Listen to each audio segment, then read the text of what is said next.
Central bank, bank of Baroda, बहुत सारे bank है, उससे आपको लेना देना है और आपको पता भी है कि बैंक क्या काम करते हैं। आपको इसमें ये जो कैंप है, ये आपके जो सारे ग्राम पंचायत में ये कैंप गवर्नमेंट ऑफ इंडिया केंद्र सरकार ने शुरू किया है। जुलाई 1 से लेकर के 30 सितंबर तक, अभी तक 2 महीना हो चुके, मोर देन 2 मंथ हो चुका है, सिर्फ अभी कुछ दिन बचा है। ये कैंप भी उसी का पार्ट है। तो ये कैंप रिजर्व बैंक ने नहीं शुरू किया है, इसको केंद्र सरकार ने शुरू किया है। और केंद्र सरकार का बहुत सारा तो अनुदान आता है आपके खाते में, पता है ना, दीदी भी देचे अपना के दीदी किछो दे और किछो मोदी सरकार देचे, तो उसको बोलते सब्सिडी, सम ग्रांट, तो वो आपको देते। तो इसके लिए कहाँ देंगे? आगे क्या था, जब आपके पास अकाउंट नहीं थी तो बिचौलियों के द्वारा आपको दिया जाता था। उसमें होता क्या था, जितने वो देते थे उसमें से सारा पैसा आप लोग को मिलता नहीं था।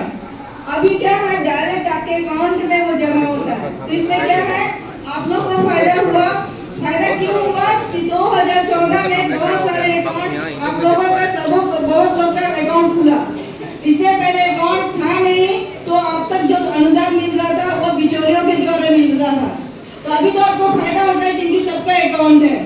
तो ये केंद्र सरकार ने जो कैंप शुरू किया था, उनका था कि और भी जनधन अकाउंट सब खोलना है, बहुत सारी उनकी सुरक्षा बीमा योजनाएं है सरकार की अपनी, वो खोलना है।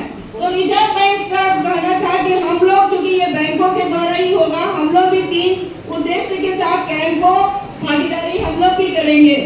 तो उसमें 3 में से था, एक जो है 2014 में जो जनधन अकाउंट खुला है, वो उसका जो है ऑलरेडी आपका सबका अकाउंट चल रहा होगा। तो सबका अकाउंट चल रहा है ना, हाथ उठाइए। सबका अकाउंट चल रहा है, किसी का अकाउंट तो बंद अच्छी नहीं। तो ये अकाउंट में री-केवाईसी आपने करा लिया है क्या? री-केवाईसी की আছে, री-केवाईसी আছে कि केवाईसी जाने तो केवाईसी कोई भी अकाउंट खोलने के लिए आपने केवाईसी डॉक्यूमेंट दिया होगा, Aadhaar card, PAN card, voter card और इलेक्ट्रिसिटी बिल कुछ भी देते हैं ना, उसको री-केवाईसी के बाद आवाटा कराते होंगे, मतलब फिर से डॉक्यूमेंट देना होगा। पर क्यों देना होगा? तो ये जो आपका अकाउंट अभी चल रहा है, अगर आपने री-केवाईसी नहीं कराया है और आप अगर लो रिस्क में हो, मतलब आप बोलोगे रिस्क क्या होता है?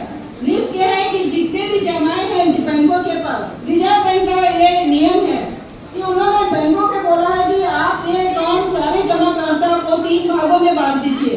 3 भाग मतलब एक सबसे छोटा रिस्क वाला, उससे थोड़ा बीच का रिस्क वाला, एक सबसे हाई रिस्क वाला। हाई रिस्क वाले को 2 साल में री-केवाईसी करना है और बीच वाले को 8 साल में करना है और सबसे छोटे वाले जो जनधन जनरली है उसको 10 साल में री-केवाईसी करना है। मतलब री-केवाईसी डॉक्यूमेंट अवार्ड देते हुए।